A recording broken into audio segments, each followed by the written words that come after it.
She fled the flood with her son and accidentally found a castle on top of the mountains. They thought they were finally safe. But at night, the castle began to breathe. Whatever had awakened inside knew their names. Subscribe and write in the comments which city you are watching from. The rain had been falling for 3 days without pause when Claire finally decided to leave the city behind. The swollen river had already claimed their neighborhood, swallowing the little house where she and her 8-year-old son, Owen, had lived. The streets were no longer streets, but moving channels of brown water, and the distant hum of helicopters did nothing to make her feel safe. When the electricity failed and the emergency shelter filled with coughing children and the smell of damp clothes, she knew she couldn't keep Owen there. His asthma was getting worse, his breath came short and ragged, and every night he woke up crying, whispering that he could feel the air pressing against his chest. She spent the night searching through what little they had saved: 2 backpacks, a blanket, a flashlight, and the folder that had belonged to her late father. Inside it were yellowed papers, water-damaged maps, and one that caught her eye. A hand-drawn sketch of a mountain ridge with a red mark near the top. Beside it, in her father's neat handwriting, were the words, "Station High Rock." She remembered him mentioning it once when she was a child, saying that, when the lowlands drown, the heights remember. At the time, she had thought it was a riddle. Now, holding the paper in her trembling hands, while the rain hammered against the window, it felt like a direction. They left at dawn. The buses were no longer running, and the roads leading north were cracked and flooded, so they went on foot, following a trail of broken asphalt and forest tracks. Claire carried most of the weight food, water, the blanket, while Owen clutched his inhaler and tried not to cough. They walked for hours through a landscape that no longer looked like the world she knew. Houses leaned half-buried in mud, trees were uprooted and lay across the road like fallen giants, and the air smelled of rust and rain. Occasionally, they met other families carrying plastic bags, old men pushing bicycles, but no one spoke for long. Everyone was walking away from something. By the end of the first day, the city was just a gray smudge behind them. They found shelter in an abandoned barn at the edge of a field. The roof leaked and the ground was cold, but there was dry hay in a corner, and that was enough. Claire built a small fire with pieces of broken furniture and boiled the last of the rice in a tin cup. Owen fell asleep with his head on her lap, his thin chest rising and falling unevenly. She stayed awake for hours, staring at the map by the firelight. The red mark was still there, smudged by water, but visible. It was high in the mountains, 3 days' walk if the trails hadn't collapsed. She didn't know what she expected to find there. Maybe an old cabin, maybe nothing at all. But she had to believe there was something waiting. The second day began with mist and silence. The fields gave way to forest, thick and damp, where every step sank into moss. Birds fluttered in the branches, their calls sharp and strange. The path wound upward, growing steeper, and sometimes vanished altogether beneath fallen trees. Claire's legs ached, but she didn't stop. Owen walked close behind, carrying his small backpack. He didn't complain.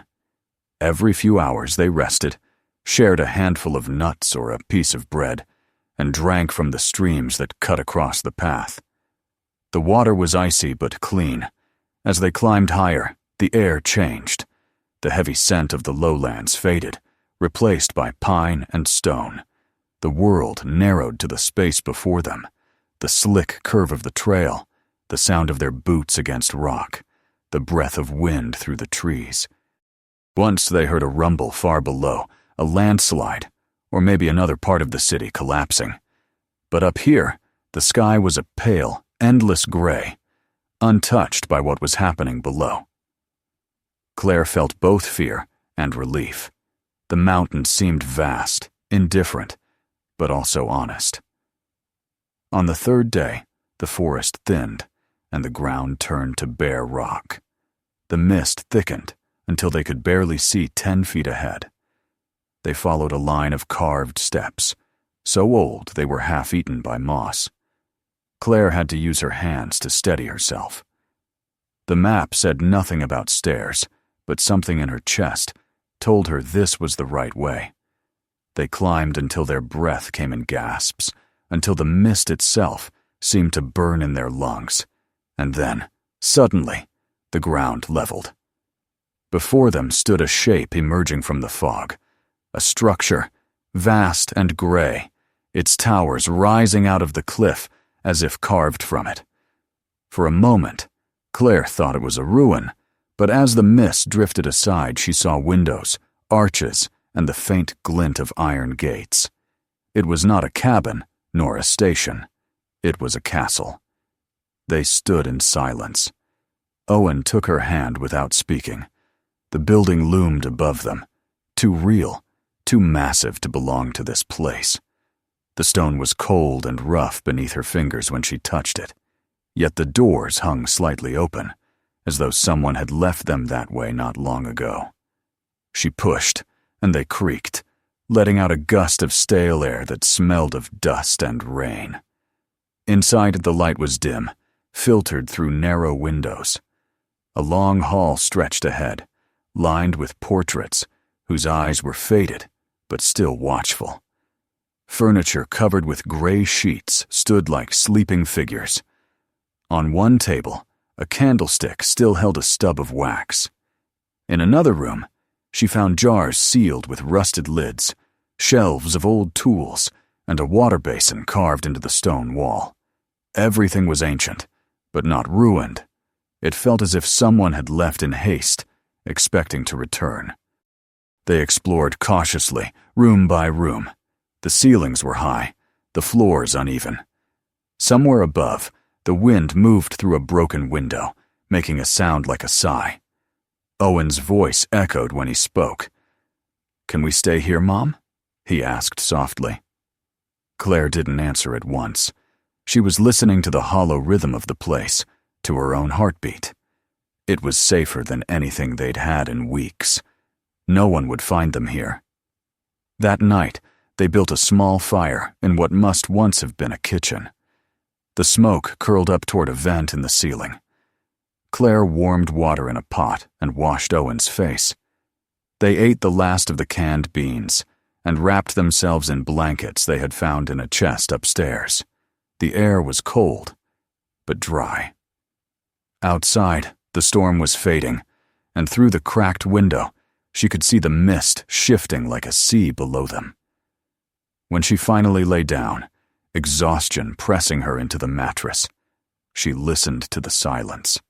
It wasn't empty. It had weight.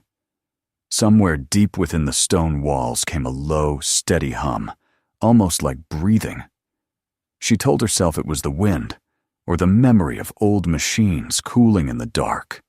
But part of her, the part that had always believed her father's cryptic words, felt something else, a quiet awareness, a presence that seemed to recognize her.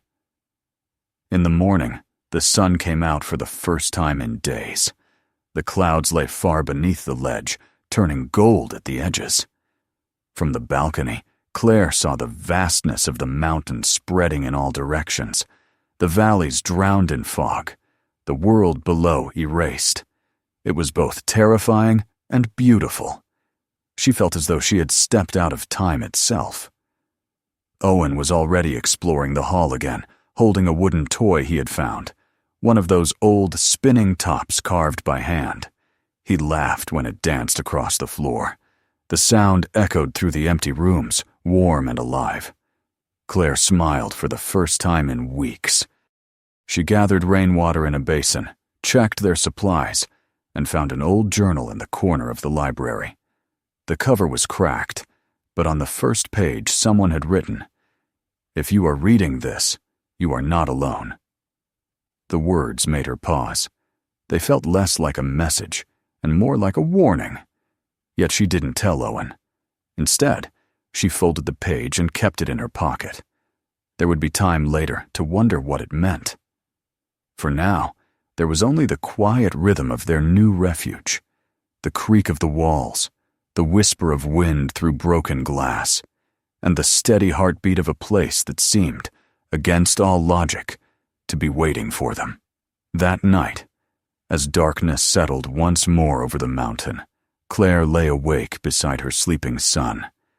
The fire had burned low, and shadows moved along the stone. She thought of the map, the red mark, her father's words. Maybe this was what he had meant by the heights, a place beyond reach, where the world's noise could not find them. And yet, as she closed her eyes, she heard it again. That faint hum in the distance, like the echo of a machine far underground. It pulsed slowly, almost in time with her breathing. It did not frighten her. It felt like the heartbeat of the mountain itself, patient and vast, and she wondered if it had been listening all along. When morning came again, she woke to a silence deeper than before. The mist had cleared completely, and sunlight flooded through the high windows. The castle looked different now, not like a ruin, but like something alive, breathing under layers of dust. Claire rose quietly, looked at her son still asleep, and whispered to herself, "We'll stay a while." It was not a decision born of courage or hope, but of a quiet understanding. The road behind them was gone, the world below submerged. Ahead, there was only the mountain, the stone, and the strange, unwavering stillness of the place they had found. She didn't yet know what waited within these walls, or how long they would remain, but she knew one thing with absolute certainty. For the first time since the flood, they were no longer running. They had reached the heights, and the heights had reached back. The first morning in the castle passed in a silence so complete that Claire could hear the faint crackle of the fire dying in the hearth. The wind outside had softened, and the clouds had retreated below the cliffs, leaving only a blue-white sky.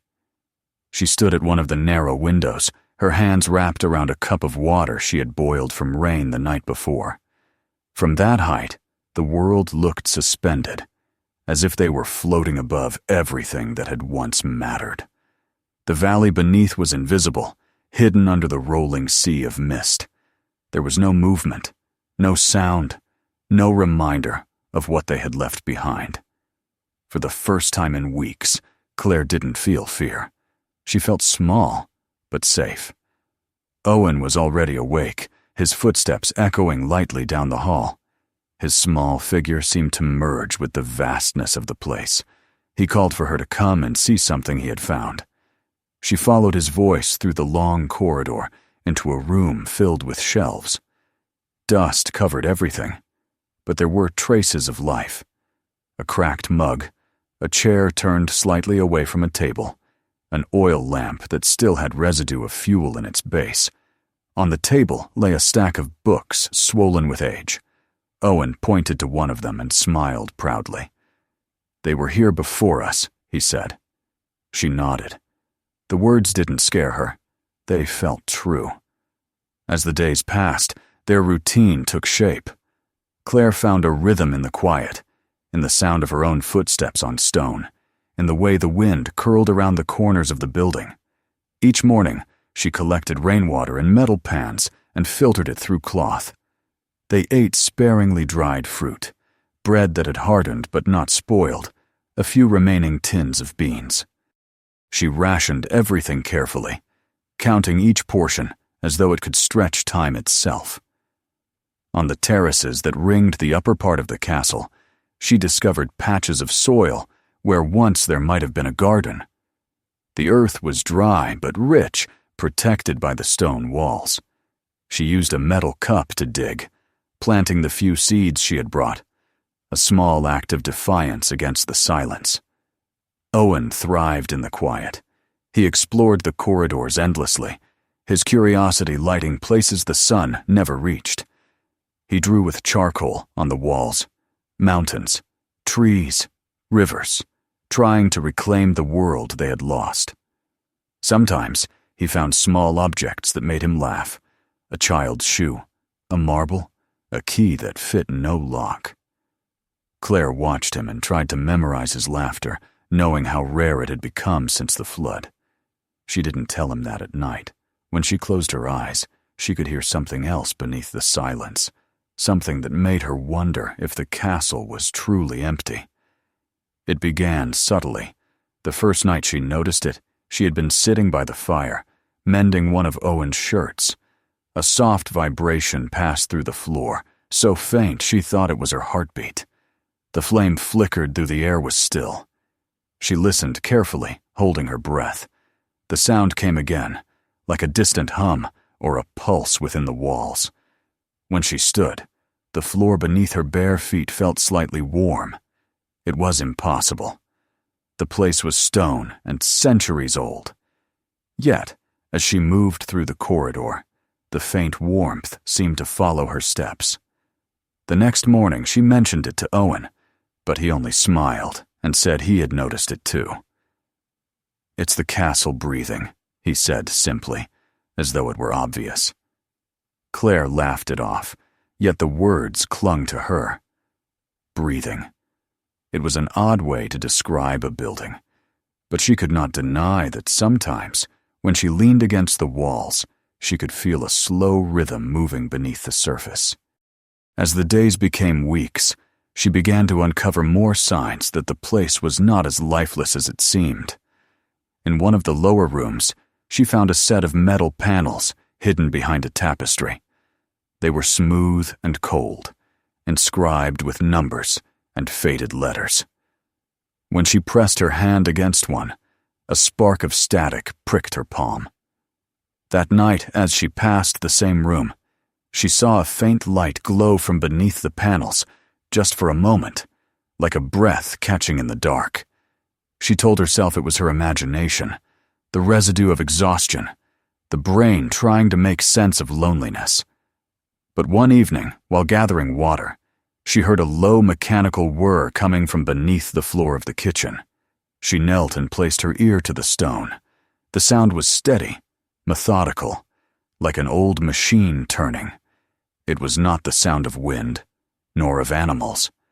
There was something deliberate about it, something designed. Her curiosity overcame her fear. She began to search for the source, lighting her way with a small oil lamp. In a storage room at the back of the hall, half hidden under a collapsed beam, she discovered a metal hatch in the floor. The edges were sealed with rust, but after hours of scraping and prying, it opened. A cold draft rose from below, carrying the metallic scent of old machinery. She hesitated, then descended the narrow staircase that spiraled into the dark. The air grew colder as she went down, and the sound grew clearer. A hum, constant and alive.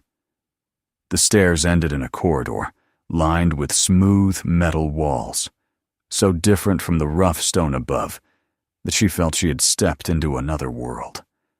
There were old crates marked with serial numbers and a generator, its surface covered in moss but still faintly vibrating. A soft light blinked on its panel. She touched it, and the hum deepened. When she returned to the surface, her hands were trembling. She didn't tell Owen what she had found, not yet. That night, she lay awake, watching the flicker of the fire on the ceiling. The thought that they were living inside something built for another purpose both frightened and comforted her. The castle, or whatever it truly was, had accepted them. It gave them warmth, shelter, and water. It had not harmed them, but it was also watching them in ways she couldn't yet name. The following morning, she noticed something strange. The temperature inside the castle had dropped overnight, and Owen was coughing again. She tried to relight the fire, but the wood was damp, and the smoke refused to rise. The air felt heavy, pressing down on them. Remembering the generator below, she hurried down the stairs and pressed the same switch she had touched before. The moment the hum began again, warmth spread through the floor, subtle but immediate. Upstairs, Owen stopped coughing. Claire stood in the corridor for a long time, the realization sinking into her. The system below was connected to the house above. The hum was not random, it was responding. She didn't know to what degree or why, but it was alive in its own way. The thought unsettled her. It also made her feel less alone. That evening, she opened the old journal she had found earlier and continued reading. Between pages filled with faded notes about temperature, humidity, and energy cycles, she found a single entry written in a different hand. If the object returns, observation resumes. The sentence chilled her. She wondered what object referred to. A person? A family? Or something less human? When she stepped outside onto the terrace, the sun was setting, casting long shadows across the mountains. The clouds were pink and gold, the air sharp with cold. She felt the weight of the place pressing around her, as though the walls themselves were listening. For the first time, she whispered aloud, "What are you?" The wind carried her voice away, but in the stillness that followed, the hum from below seemed to answer, softly, patiently, as if breathing in reply. The next days blurred into a pattern that felt almost domestic. She repaired the roof with old planks she found in a storage room, used the rainwater for washing, and planted herbs in cracked pots by the window. Owen spent hours reading the books from the library, fascinated by the faded drawings of machines and maps that looked nothing like the world they knew. He began to speak of the castle as if it were a friend. When a draft passed through the halls, he would say, "It's just saying hello." When the floor vibrated beneath their feet, he would smile and listen. Claire wanted to share his trust, but her nights were restless.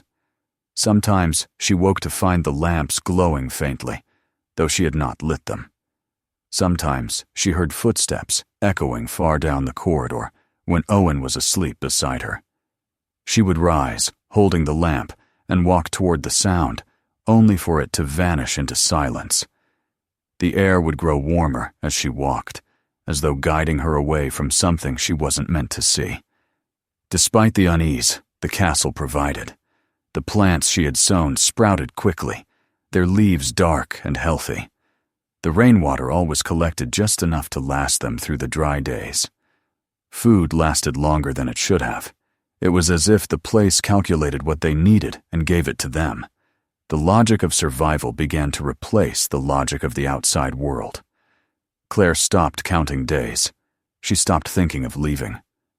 One morning she found Owen sitting by the window, watching the horizon. He looked older somehow, though only a few weeks had passed.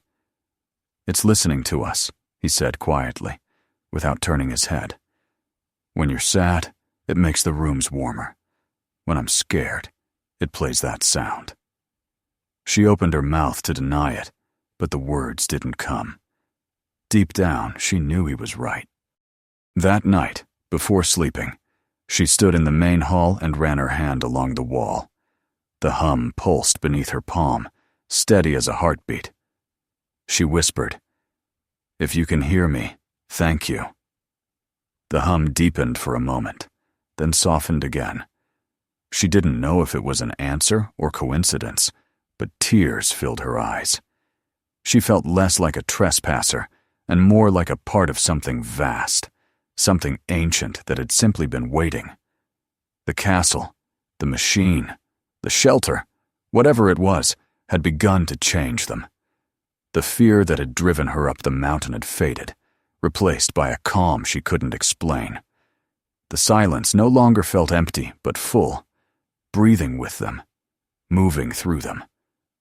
And yet, beneath that calm, a question remained, like a shadow she could not chase away. If the castle was alive, who had awakened it? And what else, hidden beneath the stone and earth, might still be waiting for its signal to breathe again? The nights had grown colder. Claire could feel it even before the wind reached the cracks in the windows. The warmth that had once seemed to come naturally from the walls now faded every evening, forcing her to rely on firelight once more. It made her uneasy. The hum beneath the floors, the quiet, living rhythm that had become the strange heartbeat of their home, had grown fainter, like something old beginning to sleep again. She didn't know whether to be relieved or frightened. Owen slept peacefully beside the fire, wrapped in a blanket patched from old curtains. His breathing was even and calm. She envied that simplicity, that trust. Children, she thought, didn't ask the questions adults could not stop asking. They simply accepted the shape of the world given to them. But Claire couldn't. Not anymore. The hum, the flickering lights, the generator, the journal. All of it pointed to a truth she hadn't yet faced. The castle wasn't theirs. It was never meant to be found. For weeks, she had lived in the comfort of ignorance, convincing herself that the mountain had gifted them this sanctuary. But each day, new traces of intention emerged. Sometimes the lamps in the corridor lit themselves as she passed. Other times, she returned to a room to find objects slightly moved, footprints in the dust where no one had walked. She wanted to blame the wind, the shifting air, her imagination, but the explanations grew thinner with each new sign. The walls seemed to whisper in frequencies too low to catch, like voices beneath the edge of hearing. One night, she awoke suddenly. The fire had burned down to embers, and the room was washed in a cold blue light. She thought at first it was moonlight, but then she saw the source, a small panel near the floor glowing softly, pulsing as if it were breathing. She approached it slowly, crouched, and touched it.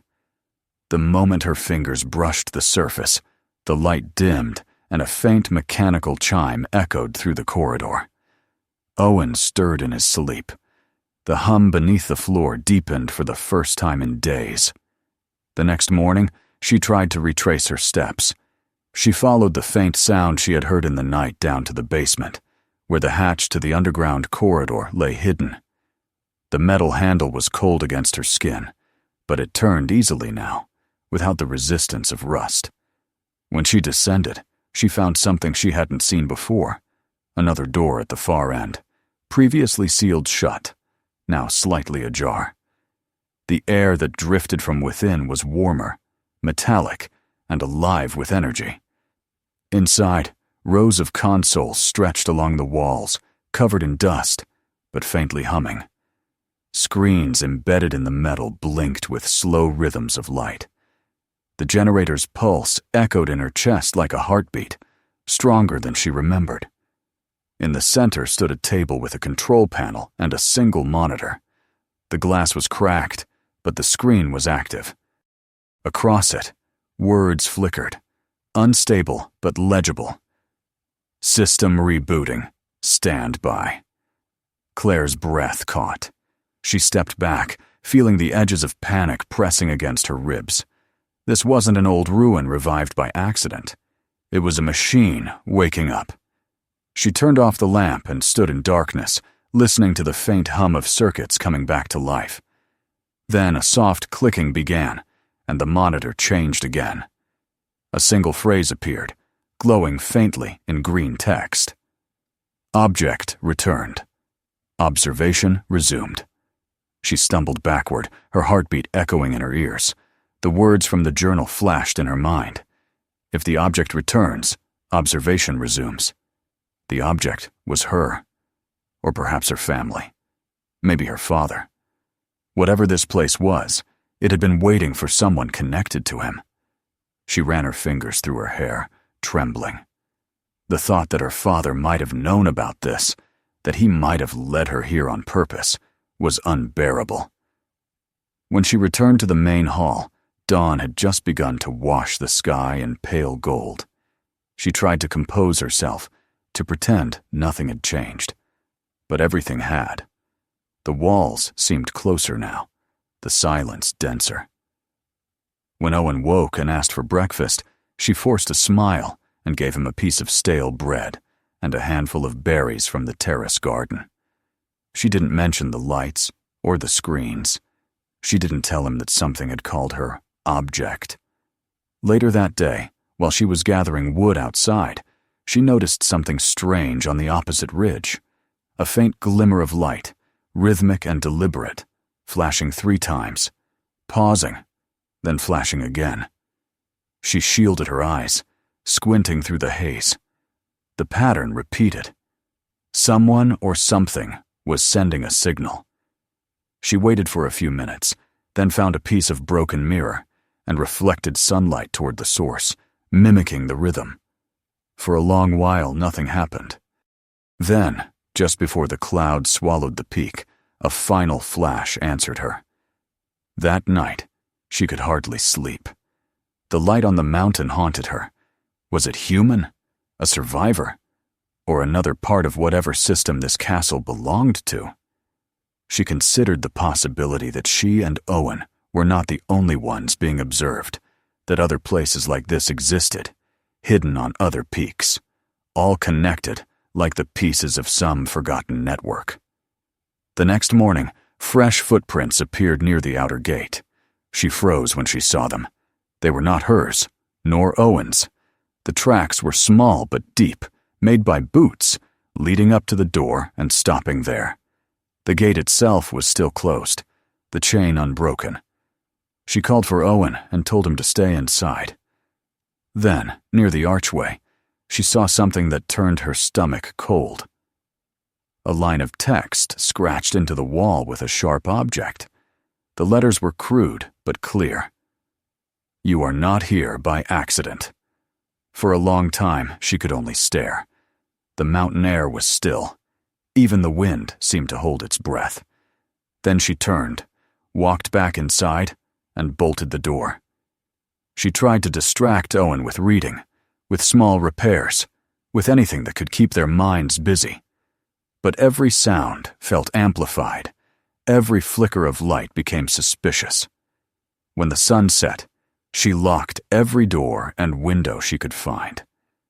Yet when she passed the corridor to the basement, she saw that the hatch stood slightly open again. She went down once more. The screens were fully awake now, flickering with images. One showed the interior of the main hall from above, her own shadow moving as she descended. Another displayed the kitchen, the terrace, the room where Owen slept. The castle was watching them. The air buzzed with quiet electricity. On the central monitor, a line of text appeared again. Contact established. Her hands shook. She looked around for a microphone, a speaker, anything, but there was nothing. Who are you? She whispered into the dark. The monitor flickered. A pause, then new words. Archive restarted. Access restored. The image changed. Grainy footage appeared. Flooded streets, collapsing buildings, distant cities consumed by water. Then she saw something that made her knees weaken. A frame of her old house, the street before it, filmed from above. The same flood that had driven them here. It was labeled with a date and week before the disaster. The camera panned across a field of data, names, coordinates, and among them, a familiar one, her father's. His name, marked as Project Lead, High Rock Research Shelter. Claire's voice trembled. You were his, she said softly. He built you. The screen flickered again, and a line of text appeared, this time almost tender in tone. He brought you home. She sank to her knees, pressing her hands to her face. Everything she had believed about chance and survival dissolved. Her father hadn't left her the map as a memory. It was an instruction.